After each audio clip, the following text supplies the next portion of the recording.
importante. Pues es la historia de una mujer, Aurora Rodríguez Carballeira, una mujer cultísima. Vino al mundo para cambiarlo. Y tuvo una hija, a la que educó en casa como una líder. Era la mujer que debía ser la mujer del futuro. Esta niña con 5 años leía, hacía mecanografía, con 9 años dominaba 5 idiomas, con 12 años ingresó en la universidad, con 14 fue abogada. Pero no hubo tiempo. ¿Qué se cuece en los Goya? No sé si me alegra que me hagas esta pregunta. ¿Quién decide quién se lleva un Goya o quién no? ¿Cuánto te llevó a escribir el guión de Teresa? Yo empecé a escribir en 2014. Se rodó en 2022 en 5 semanas. Cuando he rodado alguna de estas en la última película, yo vomito. ¿Quién te ha dicho, me flipa la peli? El Papa. O sea, me vi allí en el Vaticano. Y dije, ¿cómo he llegado yo aquí? Morir de éxito número 10, secuencia 1, toma 1. Mírame a la cara. Bienvenidos otra vez a Morir de éxito, programa número 10. Hoy estoy feliz, estoy súper contento porque tenemos a una directora, guionista llamada Paula Ortiz. ¿Qué tal, Paula? ¿Cómo estás? Pues muy bien, muy contenta también de estar aquí. Qué guay, estoy súper ilusionado. Estamos súper ilusionados. Oye, una pregunta. ¿Qué diferencias hay entre el cine americano, el cine de Estados Unidos, y el cine europeo? ¿Cuáles son los grandes rasgos que distinguen a uno de otro? Pues mira, el gran rasgo interno de la industria es que el cine americano está muy... Te va a sorprender, pero lo que más distingue, una de las cosas que más distingue, es que está altísimamente protegido sindicalmente. No fastidies. Sí, esto es la diferencia mayor, porque eso provoca un montón de consecuencias en la producción de cine, muchísimas. También eso es fruto de que los estudios de Hollywood que se fundaron durante los años 20, que aún así todo el cine americano es heredero del cine europeo que emigró durante la Segunda Guerra Mundial. O sea, que es hijo del cine europeo. Esto es importante, saberlo. Sí, no es un cine americano per se, sí. Es un cine que lo fundaron artistas, pintores, fotógrafos y fotógrafas y montadores del cine europeo que se hacía, que era todavía muy incipiente en Europa, y que con la Segunda Guerra Mundial se trasladaron las primeras productoras a un lugar donde hubiese las mayores zonas de sol o las mayores horas de sol limpio, de luz limpia y de un clima no cambiante. Por eso se fueron a Hollywood, a Los Ángeles, a California. Qué interesante. Que tampoco es banal. No. Nada es casualidad, ¿no? En el cine nada es casualidad. Porque una de las cuestiones que más dinero implican en el cine son los traslados y las organizaciones y las rentabilizaciones de los espacios y las horas de luz. Eso es lo que más cuesta, es lo que más dinero mueve en el cine, en el sentido de muchas veces hacemos una escena porque es a no sé qué hora de luz, tiene que darse un atardecer perfecto, hay unas horas para hacer eso y de pronto se hacen unos desembarcos económicos, logísticos gigantes por unas condiciones. Y esas condiciones, si vives en Irlanda, pues se te pueden aguar, nunca mejor dicho, cada 2 por 3. Entonces es muy importante, por eso aquí, por ejemplo, en España, donde se ha creado una industria y unos... Y han imitado cierta parte del sistema americano con la extensión fiscal y porque tienen un territorio parecido en Canarias. Entonces, en Canarias ahora mismo están los mayores platós de cine en España por la misma razón que se fueron a California. Entonces, hay una razón de que crecieron muchísimo, de pronto se dieron cuenta que un entretenimiento que empezó siendo de barraca de feria y que es un entretenimiento de origen popular y que eso es lo que sí ha mantenido mucho el cine americano, una vocación de ser un entretenimiento popular para todo el mundo, que parece que hacer los esfuerzos que se hacen para hacer un entretenimiento popular no puedan merecer la pena, pero sí les merece la pena en su volumen de población. Es decir, Si tú vas a hacer un western lleno de caballos, o sea, los caballos llevan sus cuidadores, los carros para llevarlos, la gente que da de comer a los caballos, la gente que luego tiene que preparar los caballos, que construir el poblado, los actores, los de comida. En Los Ángeles el 90% de la gente vive en torno a la industria del cine. Hay floristerías para cine, sastrerías para cine.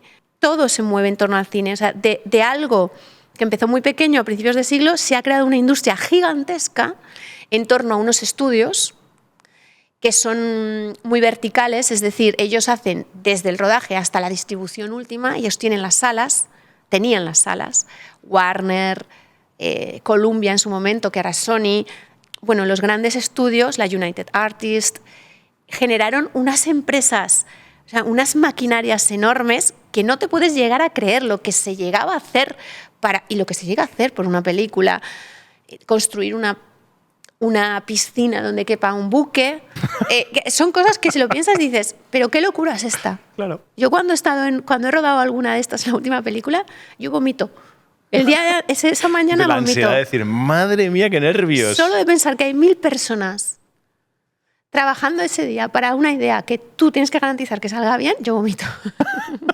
Luego ya se me pasa. Con buen criterio, ya te lo digo, porque a mí me pondría también un poquito de dolor. Y sigues.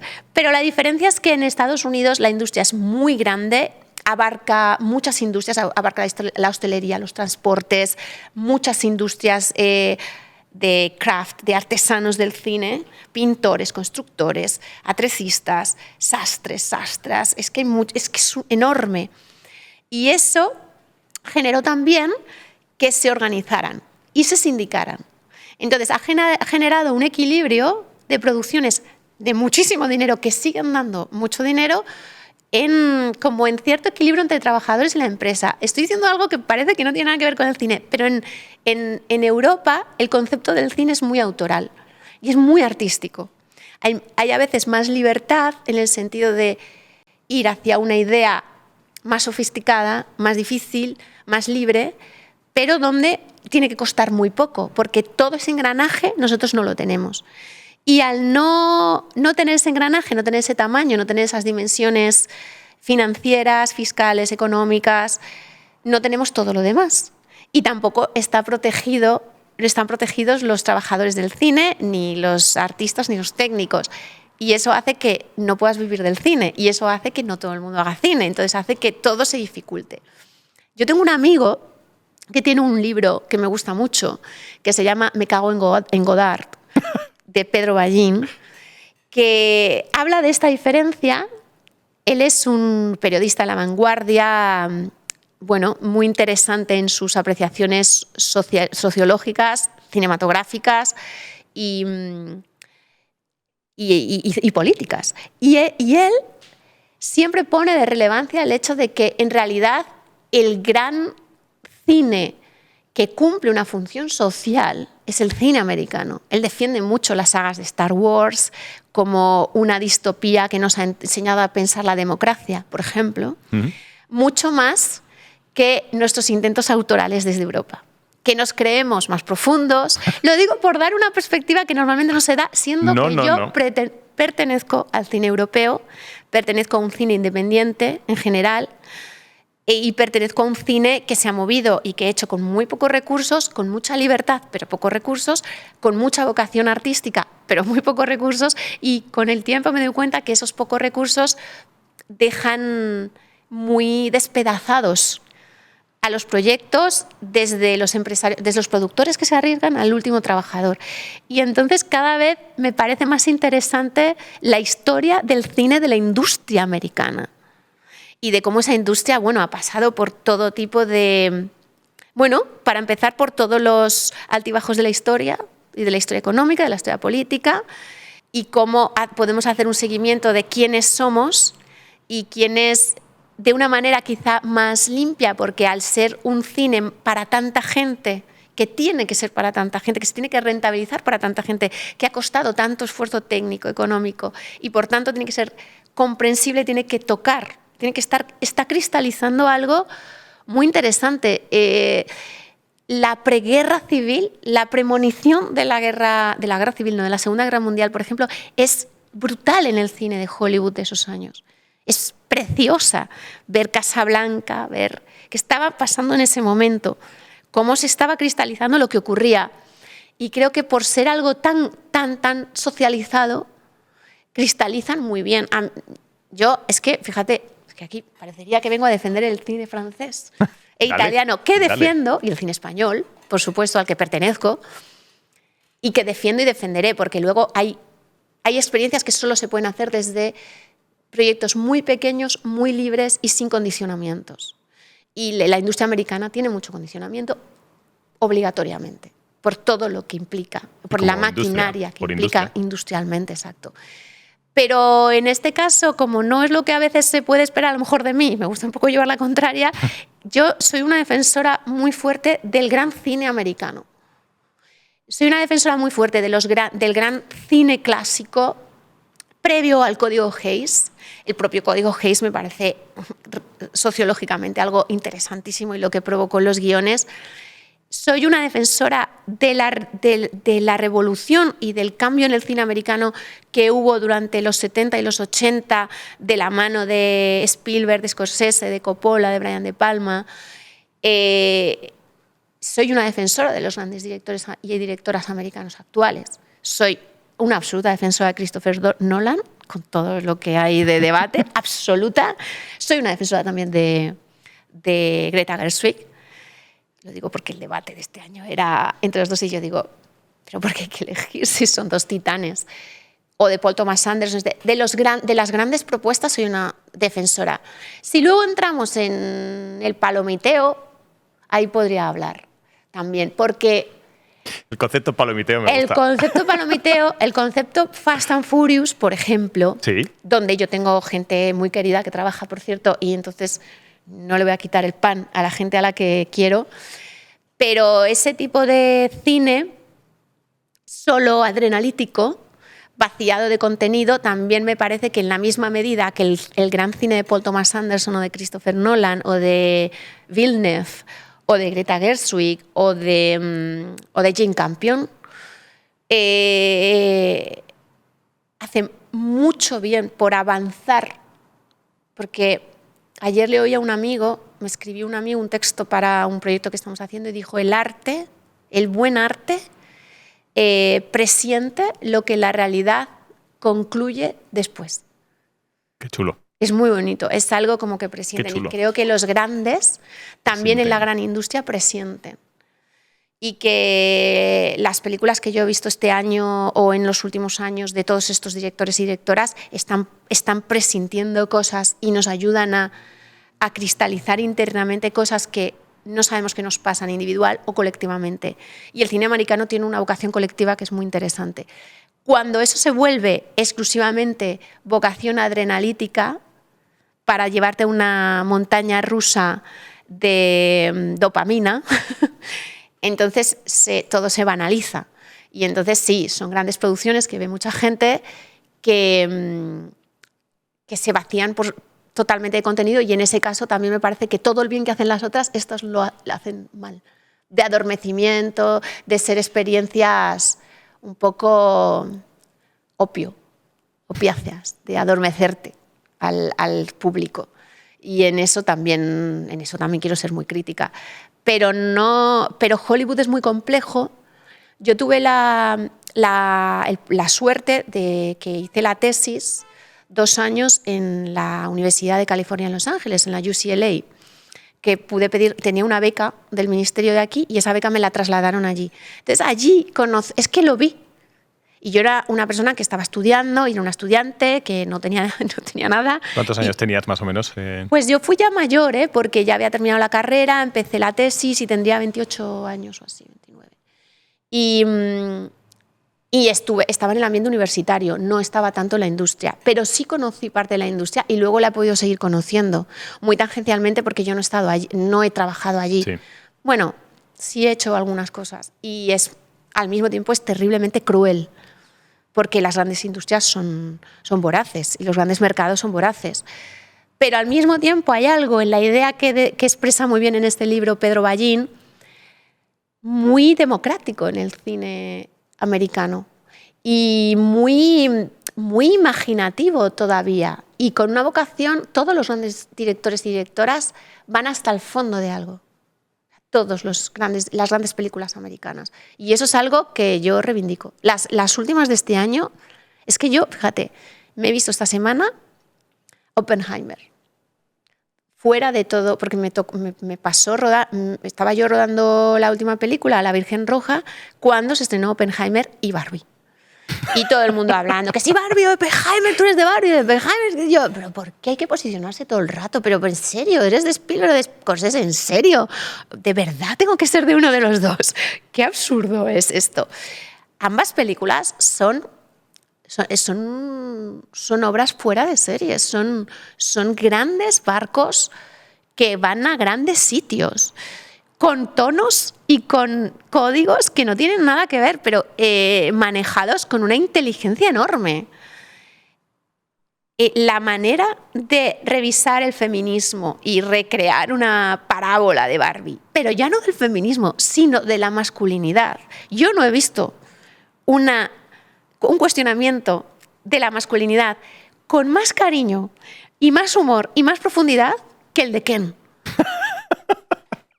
O sea, ahí se podría hacer un simposio sobre la masculidad. Yo lo he visto varias veces por razones obvias Just de Ken. paternidad.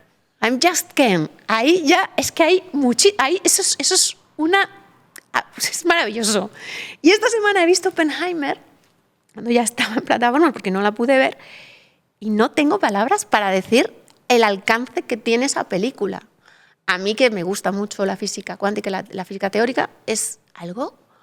¿Cómo es capaz Nolan de cristalizar en imágenes a lo largo, además, de una película, de un personaje tan terrible y tan oscuro como Oppenheimer, y con tantísimas fisuras y contradicciones? Pues bueno, para empezar, contar a alguien así y contar todos los abismos políticos en los que se metió y todos los... Bueno, es que de esa película, voy a hacer un spoiler, pero termina con la frase: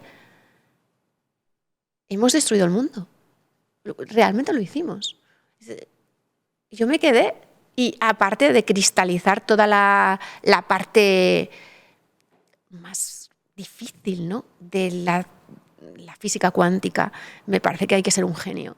Y me parece que es una película que fue un blockbuster, que vio millones de personas, y va a cuestionamientos desde la física cuántica, que hay pocas cosas que estén más cerca de la elevación poética, mística y teológica que la física cuántica, a terribles fisiones o fusiones, no lo sé, políticas en las que se vieron en las que el siglo XX se manejó terriblemente. Oye, todo eso ese tipo lo ha dirigido para una película que han visto millones de personas. Creo que ha hecho más esa película por comprender ciertas contradicciones de las guerras y de la violencia, por ver el absurdo y la contradicción profunda a la que te puede llevar el ansia de conocimiento o la megalomanía, o no lo sé, o entender simplemente la historia. De una historia durísima. Y cuando vi el otro día, porque me volví a meter, dije, pero qué barbaridad ha hecho. Y luego vi lo que había hecho en taquilla y dije, pero qué barbaridad. Y eso me parece un hito. Qué guay. Me parece un hito. Que es importante, o en qué medida es importante que un director se rodee de otros directores. Pues a mí me parece muy importante. Es algo que no se hace. O sea, el director o la directora es un trabajo que dice, me encanta, como lo dice Guillermo del Toro. Se hizo viral un cortecito de una conferencia que decía, es que, güey, es un trabajo que exige la resistencia de un boxeador y la ingenuidad de una pinche paloma. Y tienes que ser poca madre, no sé qué, niño, tal. Y es verdad, tienes que tener la inocencia de una pinche paloma para estar abierta a lo que ocurre en el rodaje, a las emociones humanas y lúcida para discernir el comportamiento humano que se tiene que reproducir en la escena y en una película, en una historia que se hace fragmentariamente. Tienes que captar la emoción y eso exige mucha finura, mucha ingenuidad y estar muy abierta. Pero es que al mismo tiempo no solo técnicamente exige un control muy fuerte y tú no puedes estar del lado de la emoción exclusivamente, sino que tienes que tener un montón de dispositivos técnicos controlando que ninguno se vaya, que te ayudan, ¿eh? No lo haces tú, pero tú tienes que ser conscientes y tienes que conocerlos y tienes que estar fríamente recalculando y reevaluando todo el tiempo, cada minuto. Pero es que además esa resistencia de un boxeador es porque vienen golpes por todos lados, porque hay falta de recursos, porque la realidad se impone, porque nunca existe las condiciones ideales de la creación artística. Tú siempre te enfrentas a la frustración, porque además es un trabajo muy delicado que implica a mucha gente, de los cuales algunos están manejando puras cifras financieras, a gente que tiene que exponerse, que desnudarse, literal o emocionalmente, sí. A todos los que estamos en medio. Y los egos, las luchas, el tiempo. Siempre luchas nunca tienes el tiempo suficiente para rodar, nunca, porque es carísimo el tiempo de rodaje. Entonces, siempre hay menos del que se necesita. Pero seguramente yo le leí a Spielberg que nunca tenía lo que necesitaba, porque nunca lo tienes. Spielberg. Entonces, si no tienes Spielberg, claro que no lo tengo yo. Yo le leía y digo, a mí me pasa igual, Steven. Me estoy empatizando contigo mucho. ¿Por qué tengo que hacer esto en 5? O sea, la película de Teresa es una película que yo empecé a escribir en 2014. Que se rodó en 2022 en 5 semanas. ¿Cuánto te llevó a escribir el guión de Teresa? Bueno, el guión de Teresa es que es algo muy... Es una piedra muy fina y muy delicada y muy rara. El guión de Teresa partía de una obra de Juan Mayorga, La lengua en pedazos, que a su vez estaba escrita enteramente sobre el libro de la vida de Teresa de Jesús. Todo lo que se dice en la obra y que se dice en la película, todo, tanto lo que dice ella como lo que dice el inquisidor, lo escribió Teresa de Jesús. Y era un reto hacer una película en castellano antiguo, pero no en castellano antiguo, en castellano de Teresa de Jesús, trabajar solo con sus propias palabras y de eso hacer un tapiz cinematográfico, una experiencia cinematográfica. Y implicó muchísimas escrituras, reescrituras. Luego, no solo por la rareza de una película que no va de amor, no es un thriller, es una película que va sobre la fe y la duda. Sostener todo eso en hora y media era muy difícil, pero luego todas las reescrituras que hubo fueron por recursos. Esta escena no se va a poder hacer. Entonces tengo que encontrar otra escena que diga lo mismo y no implique todos estos recursos. O llegamos a rodaje, esto fue maravilloso, que yo quería asesinar a gente, de la que no voy a dar el nombre, y después de 8 años de preparar un guión, que no fue todo el tiempo, que es eso, ¿cuánto me costó? No te lo puedo decir porque nunca nos dedicamos exclusivamente a eso. Vas paseando en función de... Claro, vas haciendo otros proyectos, otros trabajos, trabajas de otras cosas, entonces vuelves al guión, pero es verdad que fue un proceso de muchos años, se volvía a él al cabo de mucho tiempo. Y que luego, la víspera de rodaje, cuando ha habido discusiones, altísimas discusiones sobre cómo hay que retratar el infierno. El infierno que es, como el cielo, uno de los grandes espacios mitológicos de Occidente, de cualquier persona occidental, seas creyente o no. El infierno existe en tu cabeza y tiene unas formas. Darle formas era altísimamente peligroso, porque frustrante para casi todo el mundo. ¿Con quién discutes eso? Es decir, ¿qué forma le doy al infierno? Voy a discutir las primeras discusiones fueron con Juan Mayorga, con el autor, lo cual fue increíble. Yo escribí un infierno y me dijo, has hecho un infierno católico, y la película no tiene una imaginería exclusivamente católica. Claro. Y sin embargo, para ti, el infierno sí. Y el infierno de Teresa no es el fuego, no es el dolor, no es la enfermedad. Ella lleva eso en la vida, lo lidia. El infierno, me acuerdo una de las mejores discusiones que yo he tenido de guión en mi vida, y fue con Juan Mayorga, dice, estás moralizando, Paula. Estás moralizando según tu yo de persona de un país católico del siglo XXI. Y dice, intenta no hacerlo yo, pero ¿cómo se hace no moralizar? Y dice, ya, es imposible, sí. Del todo. Pero para Santa Teresa, y es verdad, leyéndola con mucha atención, el infierno es el sinsentido. Es cuando ella no siente la fe y no ve el sentido de algo, es entonces cuando llega al infierno. Entonces, ¿cómo materializas el sinsentido? Eso, entonces ahí a mí me petó la cabeza con aquella discusión con Juan. Pensaba que me lo ibas a preguntar a mí. Digo, Imagínate. No me pongas ¿qué? en ese brete, por favor. Pero, ¿y para ti el infierno qué es? Una vez que reflexionaste sobre eso, que seguro que llegaste a la conclusión Yo de que soy Teresa, muy parecida a Teresa, me lo creo yo, una de las tipas más brillantes de la historia. Pero para mí, cuando no entiendo algo, cuando el sinsentido, la incertidumbre, la violencia soterrada o indirecta o no clara, a mí la violencia directa me parece que forma parte del conflicto humano y hay que saberla manejar y hay que saberla cortar. Pero la puedo entender. O sea, que alguien me venga y me diga esto es una mierda, es algo clarísimo, que yo puedo vadear y puedo discutir. Cuando no entiendo qué ocurre, qué le pasa a alguien, es como una enfermedad. Si no sabes si se va a poder curar, ese es el infierno. Cuando creo que tú tienes una salida, no se puede curar o se puede curar.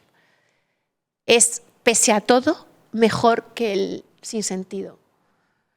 El sinsentido, como a Teresa, es que probablemente el estado que te puede llevar a la locura y a la mayor violencia y a la mayor oscuridad. ¿Que Teresa para qué tipo de público es? Claro, yo te diría que para todo el mundo. Para mí es para todo el mundo porque a mí me parece que la figura de Teresa y la palabra de Teresa lleva viva 500 años y eso no es banal. O sea, es una mujer que cada generación la ha pedido para sí mismo. Santa Teresa es una mujer que revolucionó su momento, que revolucionó su momento desde el silencio. Que ella dijo, voy a hacer una comunidad de mujeres, no, me salgo de mi orden porque las reglas, a mí me parece una revolucionaria y una de las mujeres de mayor electricidad y pulsión y de mayor inteligencia que hemos tenido en España y en Europa. Y ella es una mujer que en su momento dijo, las reglas bajo las que vivo en un convento no están bien, yo voy a hacer unas nuevas. Eso es la definición de un revolucionario. Eso es la leche. Eso es la leche. Y las nuevas implicaban la libertad desde la clausura. Ellas eran libres en tanto en cuanto dejaban la violencia del mundo, el mundo que no las aceptaba, sobre todo siendo mujeres, y decidían vivir en una comunidad propia con un tipo de relación con lo sagrado directo, con una oración, ella hablaba de la oración mental, es decir, sin un sacerdote intermediario.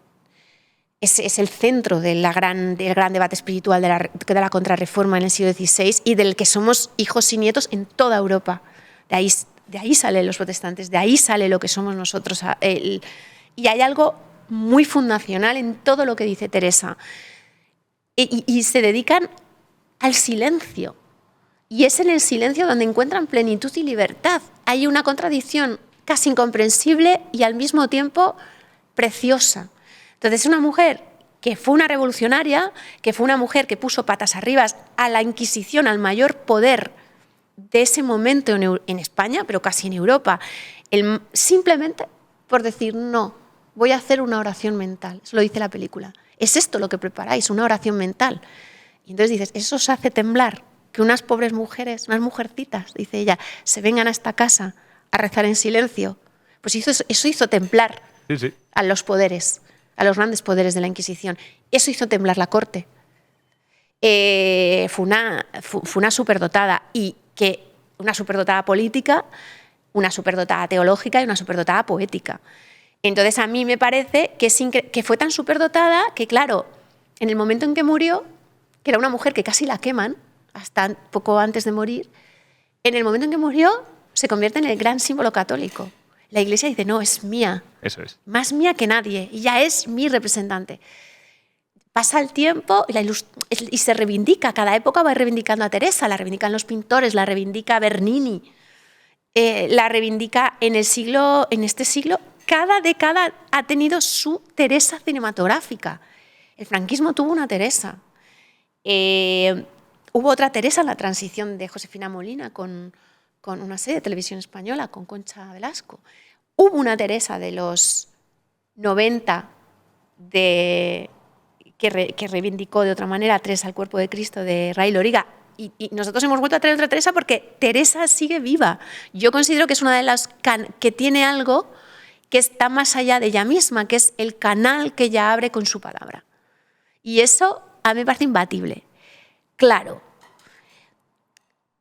me preguntas por el público. Tienes que querer entrar al canal de Santa Teresa, tienes que querer entrar a discutir sobre la duda y sobre la fe y sobre qué significa la espiritualidad o el estado de lo sagrado, de la naturaleza, del mundo en el que vives. Eso a lo mejor no te apetece. Te da pereza. Dice, oye, hoy me da Te puede dar pereza y te puede dar pereza que te lo cuenten en castellano del siglo XVI, que está súper bien dicho y se entiende súper bien. Hola, ¿te está gustando el podcast? Pues suscríbete. ¿Te están gustando las historias que estás viendo en el canal? ¿Te están molando? ¿Te están aportando valor? Pues dale que es gratis, macho, dale que es gratis. Me espero. ¿Ya? Venga, pues continuamos con el podcast, que os lo habéis ganado. ¿Quién te ha dicho me flipa la peli? Así que te haya llamado la atención y que te sientas de decir...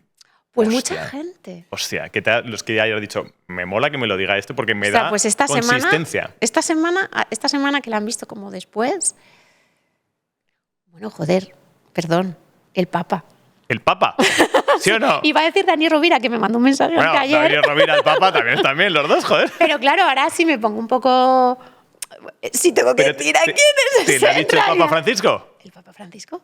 Me invitó a una... Te iba a decir, te mando un WhatsApp, el Papa Francisco No, yo no tiene estuve WhatsApp. me invitó por haberse puesto en el Vaticano. Teresa se puso en el Vaticano, en la Filmoteca del Vaticano, 2 veces, y por eso me invitaron a una audiencia con el Papa. ¿Sí o no? Sí. ¿Y cómo fue aquello? ¿Qué tal es el Papa en las distancias cortas? Pues muy bien. A mí me emocionó lo que dijo el Papa ese día, y hablo desde mi agnosticismo. Sí. Me emocionó profundamente.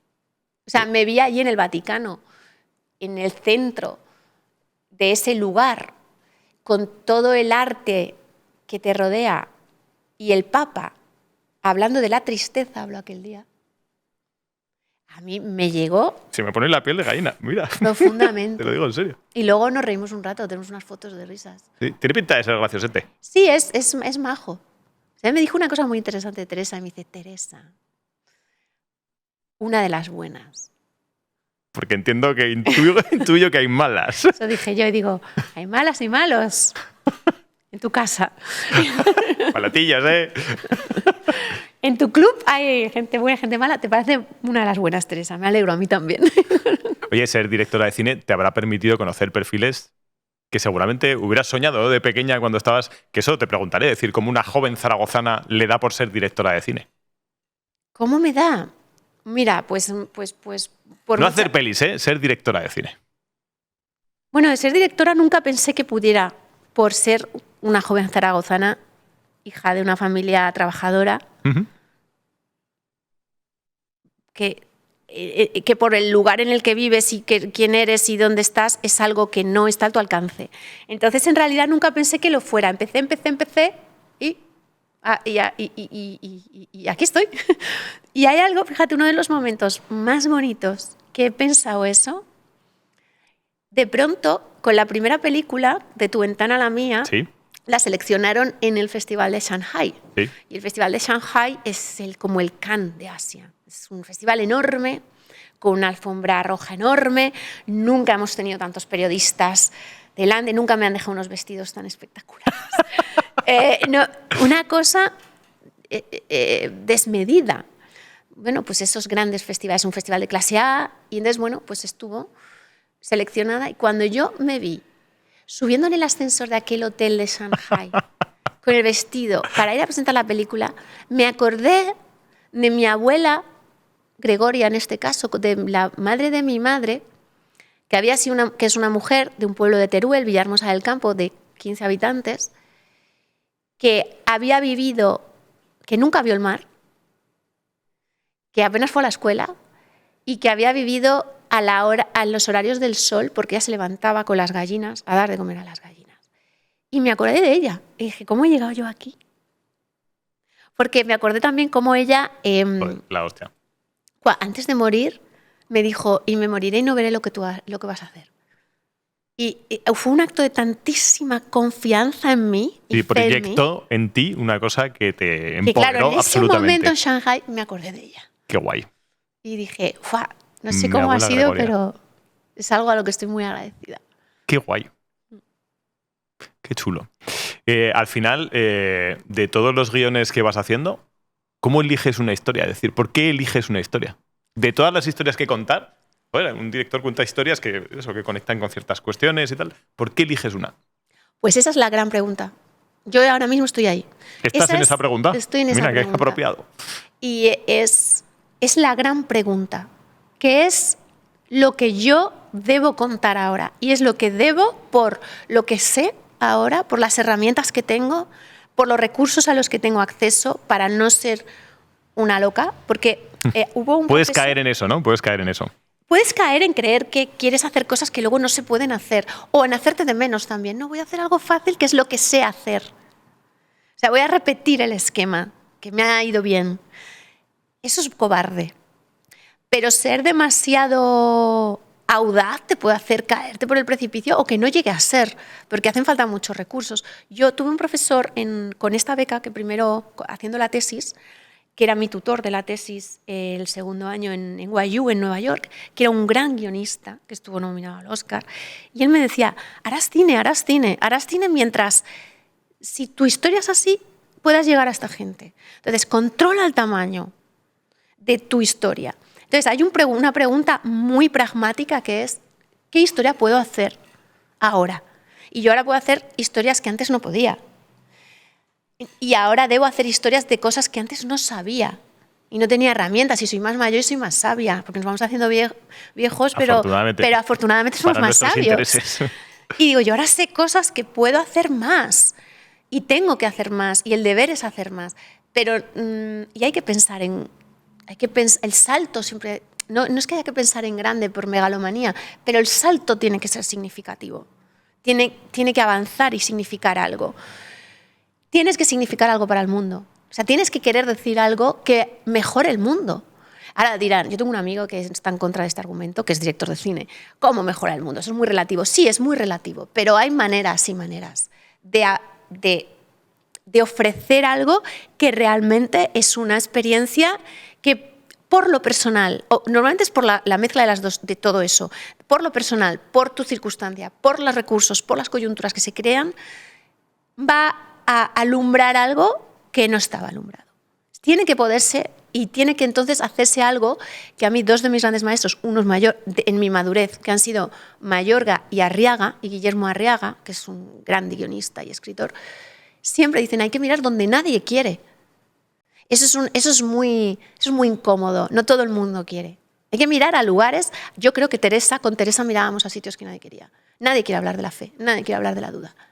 En esta sociedad, Ahora mismo. desde luego, no. No es un tema. No es un tema.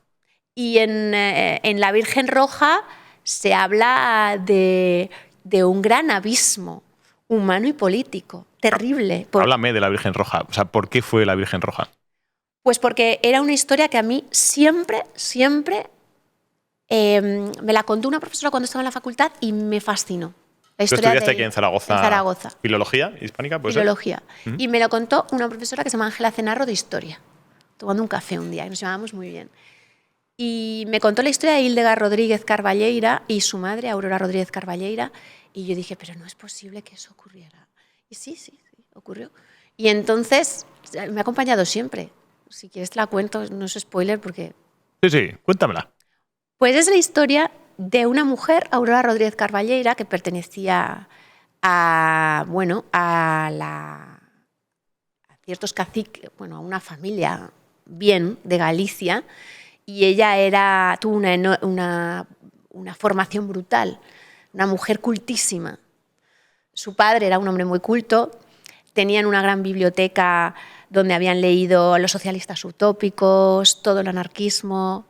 Y es brutal la cultura y las propuestas de Aurora y de sus amigas y de ese círculo en los años 20. Y ellas querían de verdad alumbrar, engendrar y alumbrar. Es en la época también de las grandes teorías de la eugenesia, de las que dieron lugar a toda la teoría nazi de la raza aria. Pero eran unos descubrimientos científicos de la época que basculaban en todo el mundo. O sea, todo el mundo echaba mano de la eugenesia. Todos hablaban de la eugenesia. La eugenesia era el uso de la genética para el bien de la sociedad, estrictamente. Sigue siendo un debate a día de hoy. Sí, eso ético, tiene ríos médico, de tinta. ríos de tinta. Y esta mujer creían que debían alumbrar, de engendrar y alumbrar y educar a la primera generación de mujeres verdaderamente libres. Y entonces ella se decidió a embarazarse de, como ella decía, un espécimen suficientemente inteligente, fuerte, sano, de inteligencia probada, decía ella, y se quedó embarazada del cura del pueblo y de alguien que no se la pudiera quitar jamás, que no reivindicara a esa hija. Y se quedó embarazada y se fue a Madrid y tuvo una hija a la que educó en casa como una líder.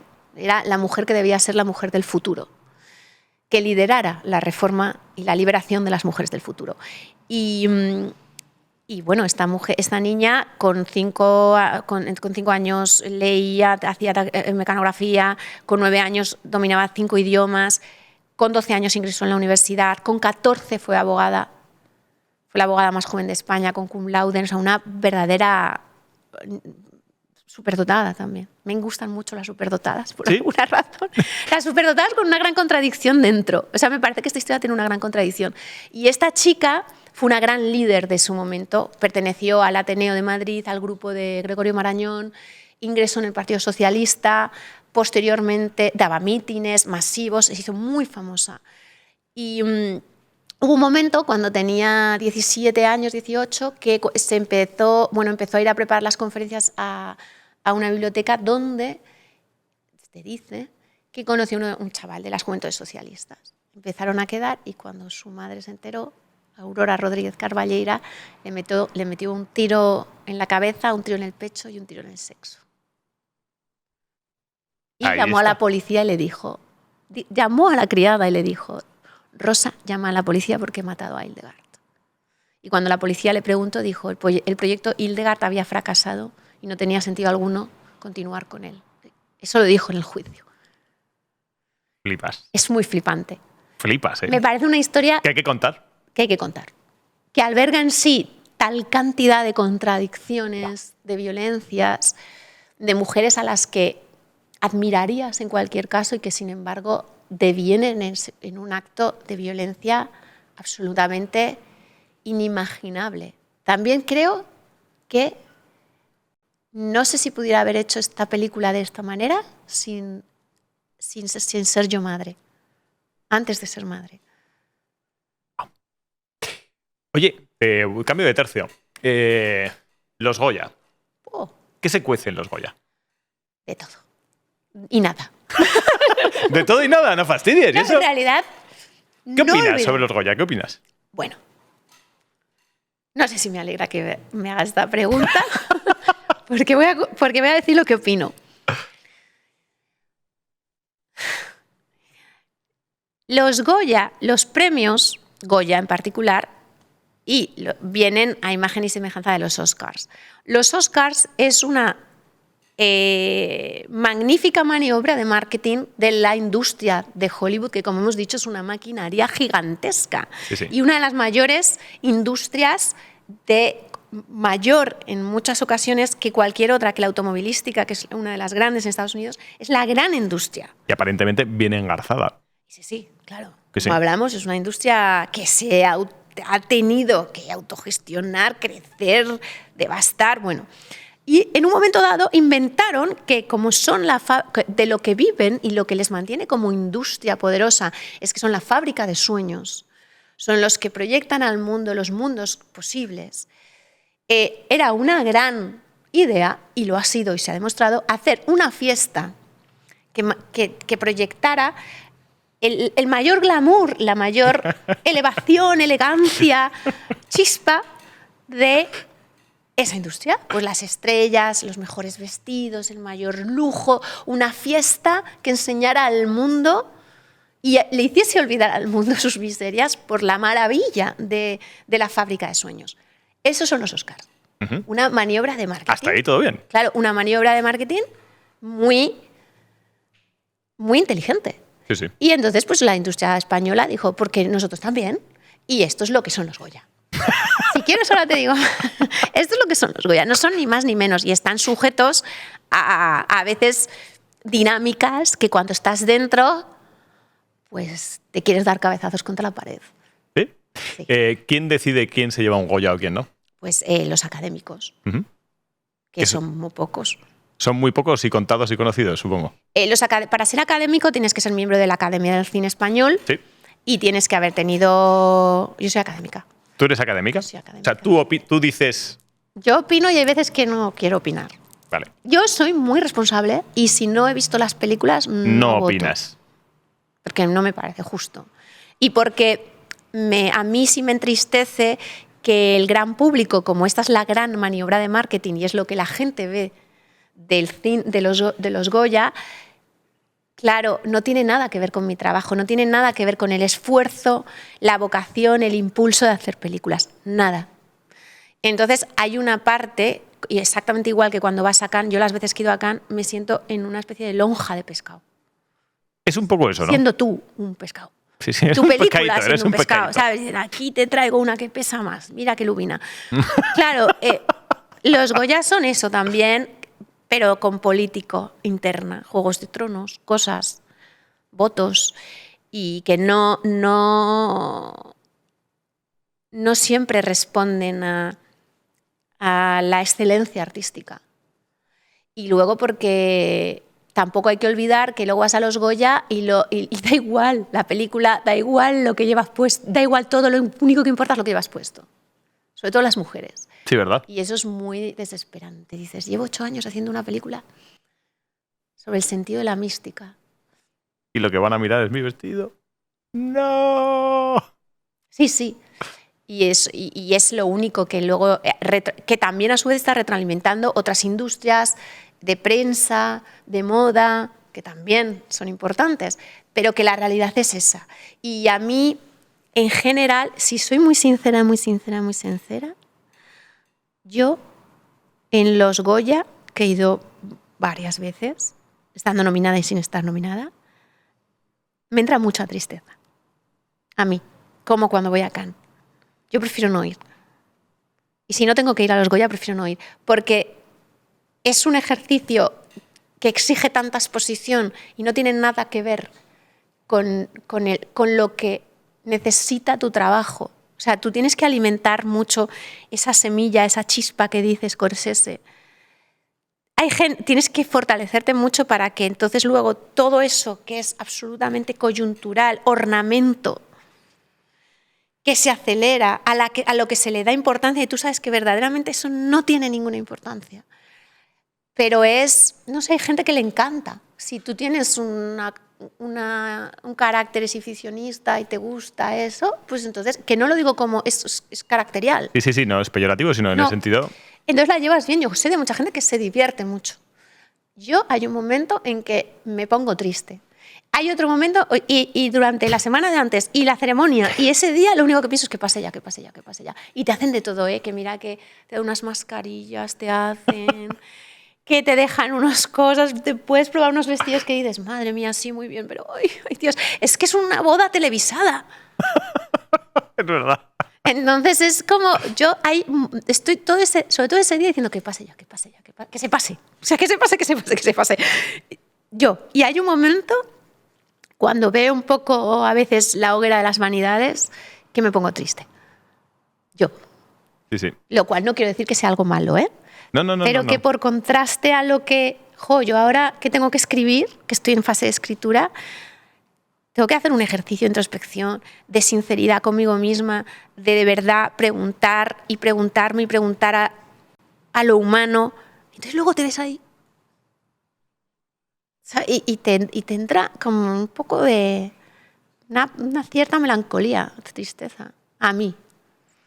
¿Cómo son los actores y actrices? Pues cada uno es su padre y su madre. pues muy maravilloso. Son gente en general fascinante porque su trabajo es tener que ser otro. Y a mí me decía el otro día una de las mejores actrices que conozco, que se llama Consuelo Trujillo, y que es una gran actriz de cine y es una gran maestra de actores.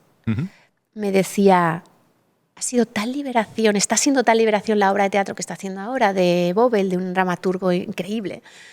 Está siendo tal liberación no ser yo. Pero me lo decía comiendo y era tan real, la veía a ella y era otra persona. Eso es fascinante. ¿Puede ser que sea una vía de escape para muchos actores y actrices? Sí, sí. Algunos de ellos estarían locos. Si no, estarían locos, ¿no? Sí. Siendo ellos mismos, mirándose a un espejo. Sí. Hay veces que estás y dices, madre mía, tu cabeza. Menos mal que sale por aquí. Y no, pero bueno, es que hay actores y actrices, cada uno que son muy distintos. Yo he trabajado con gente en Across the River and Into the Trees, Lee Schreiber, que es un gran actor. Bueno, es un actor de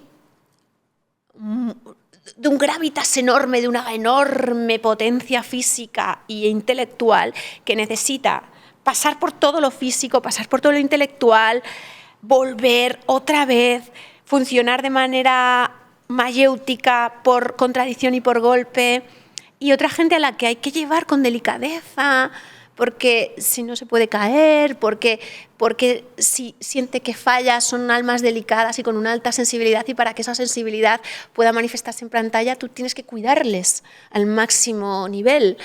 Entonces depende. Hay actores y actrices como todo el mundo totalmente distinto, pero es verdad que son personalidades emocionalmente de alta intensidad. ¿Cómo se hace el match entre un personaje del que tienes en el guión en la cabeza y un actor y una actriz? ¿Cómo lo haces? ¿Cómo conectas? ¿Qué sensación? Porque tiene que ser muchas sensaciones o energía. Decir, es. O no es. Pues tienes que ser muy honesto, porque hay veces que te ofrecen estrellas, y a mí me ha pasado decir a alguien que es muy famoso, y dices sí. Y luego dices, no era. Había otra gente que podía hacerlo mejor. Ahora también que estoy en esa fase de escritura, digo, no cometer el error de empezar de este personaje, que no lo haga alguien que no puede sostener este personaje, que es un personajazo. El match inicial, el que sepas que esa persona puede ser, pues por ejemplo, fíjate con Liev, es que era Hemingway, había otras personas. Inicialmente, de hecho, es una película que yo heredé de Martin Campbell, y en la propuesta de casting de Martin Campbell era Pierce Brosnan. No está mal. Sí, pero cuando yo leí el personaje es como, no es Pierce Brosnan. ¿Cómo se le dice? Imagínate que te ofrecen al bueno de Pierce. No estaba Pierce Brosnan todavía. Pero ¿alguna vez te habrá pasado que habrás tenido que decir no a una cosa que no te cuadra? Bueno, ahora me está pasando. ¿Y cómo se dice eso Pues a un actor? No es. No es. Pero eso al actor no se lo dices. Normalmente son los productores los que lo ponen encima de la mesa. Eso en las conversaciones previas. O sea, lo lógico es no llegar a tener no llegar a ese punto para llegar a ese brete, ¿no? Lo que pasa que sí que luego cuando haces casting, sí que le dices que sí o que no. Y normalmente lo hacen, para evitar estos conflictos, los hace una agencia de casting y los directores de casting. Pero yo, en las primeras películas, luego ya es que ya no me ha pasado tener ese conflicto. Pero en las primeras películas que, en De tu ventana a la mía, para Violeta, hicimos un casting enorme, yo llamé a las personas personalmente para decirles no y por qué no. Y me lo agradecieron muchísimo. Es que es un ejercicio de asertividad buenísimo. Y al mismo tiempo de ser positiva, de no, porque lo has hecho muy bien, pero el personaje necesita de otras cosas. Y fue durísimo, ¿eh? Era durísimo hacerlo. O sea, esas mañanas que dices, ahora coge y llama a esta persona, y dile que no. Pero creo que eran casi todo mujeres, porque era un personaje femenino. Luego me las he ido encontrando, y de hecho un chico también. Me acuerdo de un chico muy famoso ahora, que me dijo... No me lo digas. No, porque le dije que no. Pero que somos muy amigos por eso. O sea, muy amigos. Siempre nos vemos con mucho cariño. Dice, porque es que me llamaste y me dijiste tú en persona, ¿por qué no? Que eso es honesto. Y no se quedan tampoco con la duda de he sido horrible, porque no, a veces no es por ser horrible, es porque no puede ser, o por quién va a ser su compañero o compañera, o por otras cosas. Entonces, ¿Tienes truqui de decir, venga, a ver cómo da en cámara aquí, allí, aquí, cómo es? hombre. ¿Cómo es? Cuéntame los Eso- entresijos. Pero es que eso no es que haya un truqui, hay pruebas y pruebas y pruebas de cámara, con todas las ópticas de un actor y una actriz para ver qué angulaciones, para ver qué luces le vienen bien. Ahí son claves el director de fotografía sobre todo y el operador de cámara. A mí la fotografía me gusta muchísimo y entonces he aprendido a ver y he trabajado con muy buenos directores de fotografía, muy buenos. Iba a decir que he tenido la suerte, pero me lo he currado. Sí, que los has buscado. Sí. Y he visto cómo trabajan y cómo, por ejemplo, hay algunos que han hecho virguerías fotográficamente, pero que en la fotogenia de los actores no. Porque hay que estudiar un rostro, hay que ver, como en la parte plástica, la parte de imagen. Y luego hay que hacer todo tipo de pruebas. Es que se hacen pruebas con todo tipo de velocidades de cámara, con todas las ópticas, con distintos tipos de ópticas, con distintos tipos de luz, de cromatismos, para ver todo eso, cómo funciona la piel de alguien. La piel, por ejemplo, hay una cuestión, las pieles muy uniformes son las que fotografían muy bien. Y no tienes por qué ser muy guapo, muy guapa, pero hay unos rasgos de fotogenia que son las simetrías, las cuencas del ojo que no hagan sombra. O sea, la gente que es muy fotogénica no tiene apenas cuenca de ojo. Son cosas que, claro, sí, y hay que estudiar. Y normalmente Flipa. antes de que vayan a las pruebas de cámara, que nos tiramos unos días, son días antes de rodar, que son muy rentables, porque luego ya vas a rodar y ya sabes cómo se tiene que poner. Y tú sabes que una actriz bueno, ahora que acabamos en La Virgen Roja, que la protagonista es Najwa Nimri, Najwa conoce perfectamente sus miradas, sus ángulos. Y eso debe conocerlo. Eso es una de sus herramientas. Le tiene que sacar un partidazo, decir, yo tengo este Pero potencial, ella tengo que sabe, sacarlo. por ejemplo, tiene una mirada Sí. absolutamente apabullante e hipnótica bajo una angulación. Y en ese momento tienes unas imágenes de alguien que dices, madre mía, qué potencia. Sí, todo eso hay que hacer pruebas de cámara. Y se hacen pruebas de cámara luego también a nivel de imagen, de grano, de texturas, pero se hacen pruebas con los personajes principales bajo todos estos parámetros de ópticos y de luz y con todos los maquillajes que van a llevar y todos los vestuarios. Para ver si una tela no da, para ver si está dando problemas, hay texturas que dan moaré, por ejemplo, o que estén matándose con la piel. ¿Qué maquillaje? Se hacen muchas pruebas de maquillaje que luego al verlas en cámara no funcionan o al revés. Eres muy maniática, es decir, tú al final tienes una escena en la cabeza que se dibuja, se hace tal, pero la tendrás en tu cabeza. Si cerras los ojos verás la pantalla de cine. Es decir, cuando tú estás viendo una escena y no te cuadra, eres muy maniática. Eres muy petarda de decir, corten, sigue, otra vez, otra. ¡Ah! Ver, eso se lo tendrías que preguntar a mi equipo. Por lo que dicen, A mala lengua, a los mentideros de las pelis. yo soy efectivamente muy perfeccionista. ¿Sí? Razón por la que hacemos muchas pruebas de cámara, hacemos muchas pruebas y ensayo mucho. Porque no puedes improvisar en rodaje. No hay tiempo. Es pasta, ¿no? O sea, si improvisas es Es pasta. imposible. Yo esta cosa de, no, a ver el ambiente que hay en rodaje, vamos a captar el ambiente. Y yo digo, ¿pero qué decís? Hay directores que dicen estas cosas. Y yo digo, no puedo estar más en desacuerdo, pero claro, esta es mi metodología o mis formas o mi lenguaje. Y hay algo lo que pasa es que todo el trabajo hay que hacerlo antes. Al rodaje te tienes que abandonar a lo que ocurra. Lo que pasa que a veces estás viendo que hay errores, que están ocurriendo cosas que no deben ocurrir. Y normalmente son emocionales y dramáticas porque las técnicas son muy fáciles. Ese plano así no, esa angulación no. Pero Sí. es que entonces tenemos que volver a... Bueno, pues ¿cuánto tardáis en volver?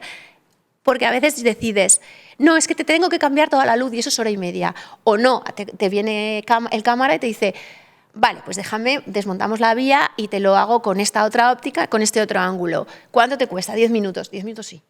Te doy 10 minutos. O sea, 10 minutos me los puedo permitir. Hora y media seguramente no, en una jornada. Entonces, te tienen que decir las condiciones técnicas para tú poder abordar el error y corregir. Desde lo técnico, de la puesta en escena técnica.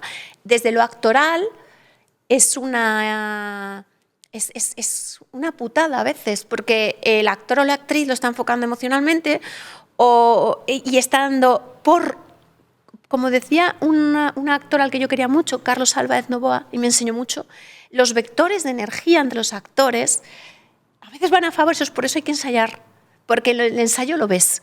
Tú ves dónde se refuerzan los actores, dónde se elevan el uno al otro. En el caso de... Era espectacular ver a Blanca Portillo y a Sere Chandía. Blanca Portillo es una fuera de serie, pero yo creo que Asier le hace mejor. Y desde luego a Asier le hace mejor Blanca. Se conocen mucho, se quieren mucho, se tienen estudiadísimos y se lanzan un reto interpretativo. Lo hacían en los ensayos y luego rodando. Normalmente rodábamos siempre primero a Blanca, que tenía textos más difíciles, y por deferencia. Y luego le tocaba a Asier y él directamente decía, me cago, me voy a dar una vuelta. Y mi hijo siempre decía, ¿y qué tal Asier Echandia? Y decía, pues a veces está rodando y se tiene que ir a dar una vuelta. Y entonces es que se iba a dar una vuelta con su sotana. ¡Dios! ¡Me cago de miedo! ¿Tú has visto lo que has hecho? Ahora lo tengo que hacer yo. Y entonces, claro, eso lo hacía crecer y de pronto se y calmaba. Tú ahí te frotabas las manos y decías, Claro, se calmaba ¡qué disfrute! y hacía y salía un Asier que era una elevación de sí mismo. Y eso es precioso verlo. Es precioso, además. Es absolutamente precioso. Pero a veces pasa lo contrario. Sí. Estás llegando a un bloqueo, a un no entendimiento. Entonces, hay algo con actores y actrices que hay que llegar a conocerse mucho desde lo íntimo, no en la intimidad, que no tienen por qué ser tus amigos, sino en sus reacciones psicológicas y en el carácter que tienen y en sus formas de afrontar el mundo, el miedo, las emociones, para luego poder usar su lenguaje para que te entiendan. Porque el gran tema es cuando no sale una escena y no está saliendo, es de donde nace el bloqueo. Y poder abordar a alguien con su lenguaje y con sus necesidades para que eso se corrija. Y si no, a veces pasa que no se está corrigiendo, no se va a acabar el día. Si no se acaba el día, dices, si no se rueda esto, no rodamos la siguiente escena. Si no termino de rodar la siguiente escena, no hay película. Porque las películas vas quemando días de rodaje y es 0-100. Si no se rueda un día, ya no hay película.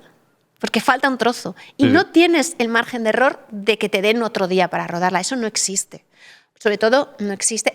En Estados Unidos sí, ¿ves? Porque son más fuertes, tienen más dinero y tienen reshootings. Cuando hay un error, dicen, volvemos a rodar. Yo no he tenido un reshooting en mi vida. All in. Ahora es, hola, bueno, tienes 5 semanas. O sea, 5 semanas para un trabajo que llevas años es absolutamente, terriblemente estresante. Y en el caso de cuando una escena, a veces tienes que tener la frialdad de sacrificarla o de saber qué puedes sacrificar del total del día, porque no vas a volver a ese día, ni a esa localización, ni a tener todo montado. Entonces, ¿qué es lo imprescindible para que la historia se siga entendiendo? Y entonces tienes que empezar a podar. Y una cuestión extrapolable, cuando tú ves un actor o una actriz que dices, wow, y después en su vida, cuando entra a una sala, tienen esa energía. O no, no tiene por qué ser. Hay gente que se transforma y dice, la peli lo transforma y después es un sosaino, una sosaina, o no. Tiene que haber un momento de verdad, una extrapolación de su energía, de carisma. La mayoría de la gente, sí lo tienen. Sí. Yo he tenido la suerte de conocer a varias estrellas. ¿Esa es la diferencia? ¿Una estrella de un actor o una actriz? Sí. O sea, hay gente... Te puedo preguntar quiénes son estrellas, qué estrellas has conocido decir, hostia. Te voy a decir las estrellas con las que yo creo que he trabajado. Maribel Verdú es una estrella. ¿Sí? Sí. ¿Qué tiene de estrella? O sea, ¿por qué notas que es una estrella o no es una estrella? Si entrara por aquí no podrías dejar de mirarla. Es eso, ¿no? Todos los que te voy a decir no podrías dejar de mirarlos. Y habría 100 personas y les mirarías a ellos. Yo recuerdo la primera vez que yo vi a Maribel, pero recuerdo perfectamente que era la primera vez que... Bueno, que yo rodaba un plano de una película mía y era con Maribel. Y que cuando se dio acción y yo la vi delante de la cámara, no se puede explicar. No se puede explicar lo que emanan. Yo ahora es muy amigo mío, un actor absolutamente maravilloso que se llama Edgar Ramírez, que ha hecho muchas películas en Francia. Una de las películas que ganó uno de los premios de Cannes estaba él, la de Jacques Audiard. Edgar es una estrella. Yo he estado estos días con él, es que he compartido estos días con él en Madrid, y le veía y tiene se dan en esa gente un tipo de gravitas, de manera de estar físicamente en el mundo, muy inexplicable. No tienen por qué ser guapos. En este caso da la casualidad. Sí, es que es un tío bien plantado, ¿eh? Sí, pero no es por ser guapo. Guapo. Es otra cosa.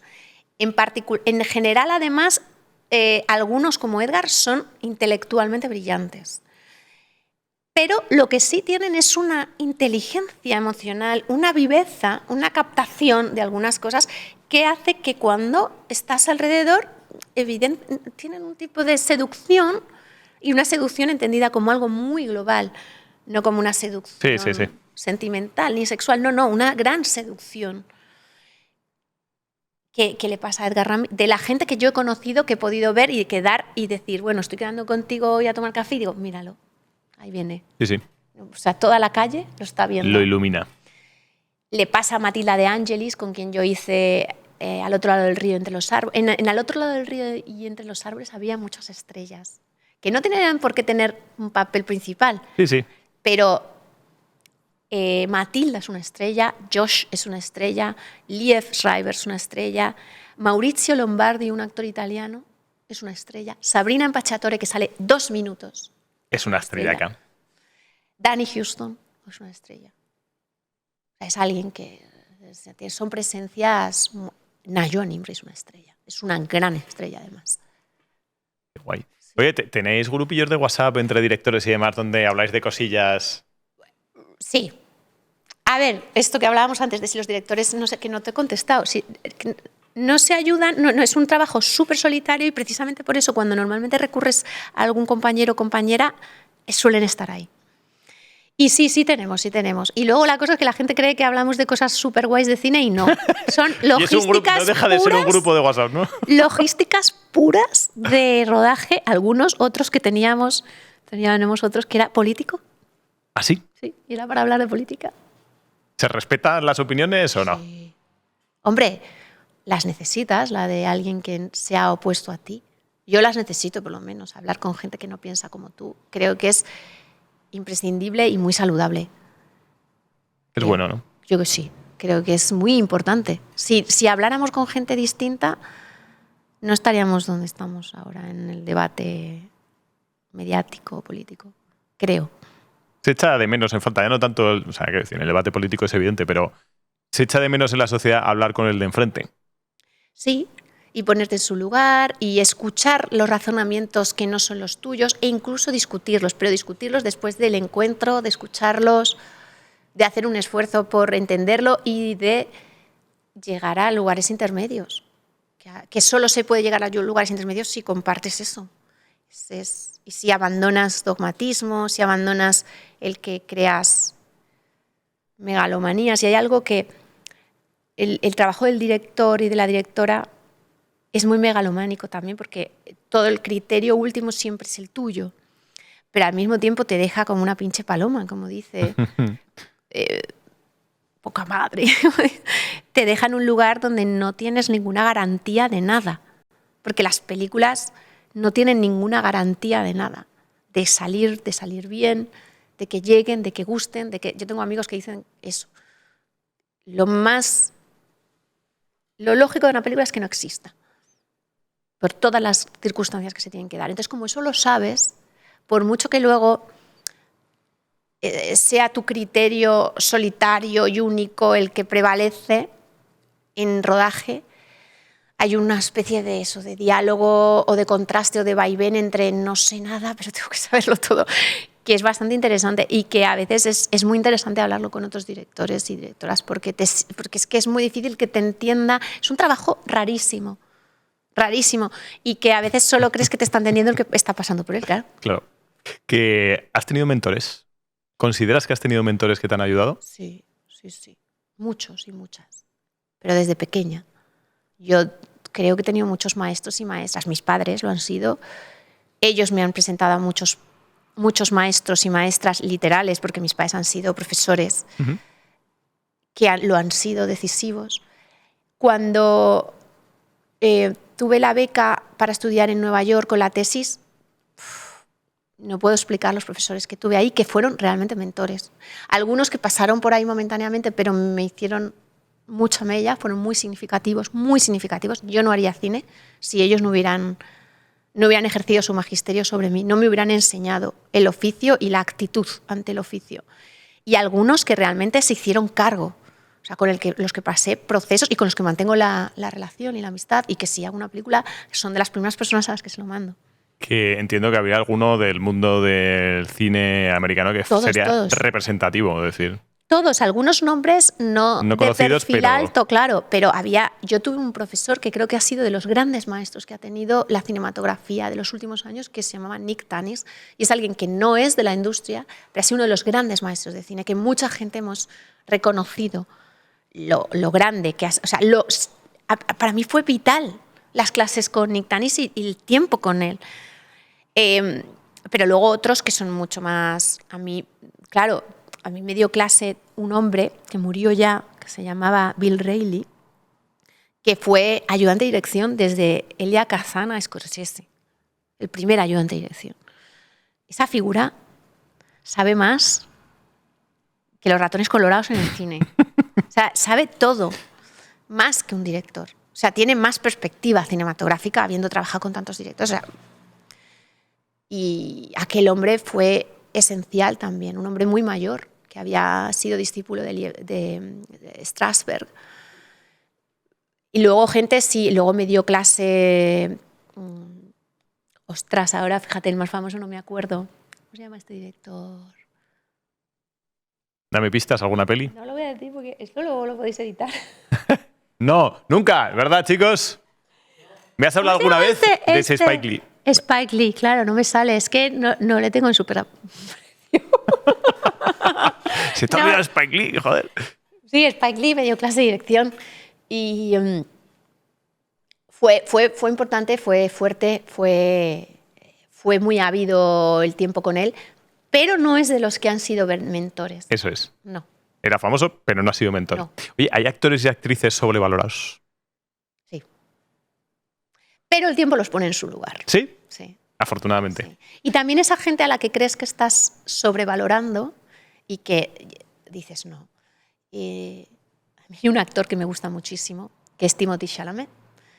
Y tenía un amigo que me acuerdo de una conversación hace unos años que me decía, bueno, este chico está un poco sobrevalorado. Y yo dije, ¿este chico?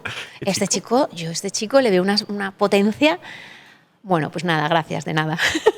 Ahora mismo es una de las estrellas más fuertes de Hollywood, Timothée Chalamet. Si La Virgen Roja fuera una hija tuya, como una de las pelis que has tenido. Ese es. Es mi quinta hija. Eso fíjate. es. ¿Qué quieres para esa hija? ¿Qué te gustaría que fuera esa hija? Pues como para todas. Le deseo una vida larga, ancha, que llegue a toda su amplitud posible y profunda. Y que sí es cierto que a veces las vidas largas y anchas o anchas no valen solo, tienen que calar. O sea, aspiro a que cale, a que no se olvide a alguien de la película tan fácilmente. Qué guay. ¿Cuándo sale? Pues en septiembre. Qué guay, la veremos. ¿Está en alguna plataforma también? ¿Estará en alguna cuestión? ¿O estará en salas en septiembre y probablemente a final de año en plataformas. Muy bien. Que esto se llama Morir de éxito y tenemos una costumbre, digamos, que uno de los invitados anteriores dé un consejo al siguiente invitado. Estuvimos con una chica que se llama Julieta Barragán, que es autista. Que lo detectaron hace 2 años, pero además me decía, yo saco todas las papeletas del bombo. Soy autista, tuve cáncer infantil, me hicieron bullying y es una tipa feliz que, vamos, espectacular. Uno de los podcasts donde más he disfrutado, aparte de este. ¡Qué maravilla! Porque es una lección vital de una chica de 26 años que le decía, ostras, como vivas de otros 26 con esta misma intensidad, decía, no, casi no, mejor no. Que me dio un consejo, dice, yo soy autista y tengo intereses restringidos. Yo el consejo que le voy a dar a la persona que no conozco es cuando salgas de casa, cierra la puerta. Estos son los intereses que tengo. Sí, este es el primer consejo. Cuando salgas de casa, cierra la puerta. Pues sabes que no es banal en mi caso, ¿no? Que yo a veces me dejo, porque soy ultra despistada. Es que le pasaba lo mismo. Me dice, yo tengo una manía, tengo un interés restringido que es ver que todo se cierra a mi alrededor. Pues yo que no, porque soy una persona tremendamente despistada. Es muy curioso porque mi hermano siempre se ha reído de esto, que es psicólogo mi hermano, de ¿Ah, sí? formación. Y entonces siempre se ha reído de, sí, mi hermana se deja las llaves, no sabe abrir una lata, pero luego te recita San Juan de la Cruz entero. Y es verdad, tengo mis intereses restringidos también. Me puedo concentrar mucho y tengo como cosas frikis y luego olvido y me despisto con cosas, pues eso, que a veces me voy de casa sin cerrar la puerta. Pues me dijo, dale este consejo, que será un consejo... No, Bueno, que puede parecer banal, Lo voy pero a pensar. le voy a dar otro. Es decir, pon un autista en tu vida. Dice, porque poner un autista en tu vida es poner una persona honesta e inteligente. Eso es seguro. Dice, alguna complicación tenemos, pero será como mucho que me tenga que acompañar a la calle cuando haya mucho ruido. Dile Simple. que los tengo, que no, ni siquiera en singular. Que los tienes, ¿no? Sí, y efectivamente, y los he tenido a lo largo de mi vida siempre. Además, autistas con altísimas capacidades que han sido un gran reto Coincide, sí. intelectual. Y he vivido muchos años de mi vida, no con autista, pero con una síndrome de Down, que era la hermana de mi madre, que ha sido, yo a todo el mundo le recomendaría convivir con alguien así. Sí. Es brutal. Todas las personas que se salen del rango de lo normal tienen algo que decirte. A mí me encanta Sí. entender eso. Y sobre todo lo hicimos para quitar la letra escarlata. Y como desde luego hablaba de esa forma tan libre y tan interiorizado lo que era, como decir, oye, que unos son altos, otros son bajos, y yo soy autista. Absolutamente. Es decir, no pasa Y todos absolutamente tenemos nada. además nuestros desequilibrios caracteriales y manías y descompensaciones mentales, todos y todas. Que algunas tengan un rango mayor o estén diagnosticadas no significa que pues eso, que haya que ponerles la letra escarlata. Es que toda persona que se sale del ángulo, de la angulación de los grados que permite el código de la normalidad pactada, pues es muy importante escucharles. Y me decía esta chica sobre el consejo y sobre el podcast. Decía, es que mi hermano pequeño tiene autismo. Y fuimos al psicólogo, le acompañó mi padre. Mira, mi padre le dijo, te tiene un diagnóstico por hacer. Se quedó mirando. Es autista, el padre también. Y fue con la hermana, era autista. Y es decir, y me dijo, la que tiene un podcast es mi madre, no yo. Total. Y estaba por aquí la madre y decía, qué espectáculo de familia. ¿Qué consejo le darías al siguiente entrevistado?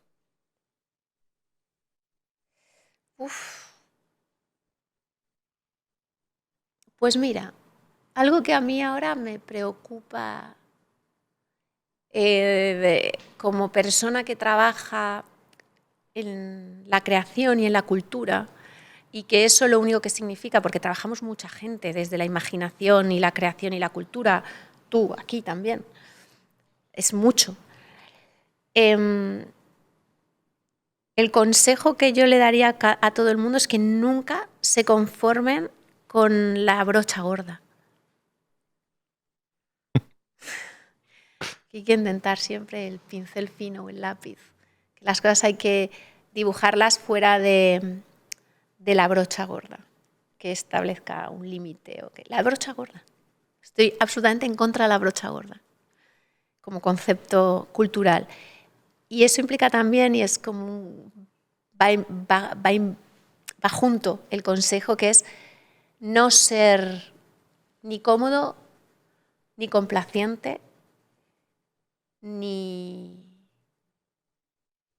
blanco en un sentido de que no hay color. No usas ningún color, úsalo.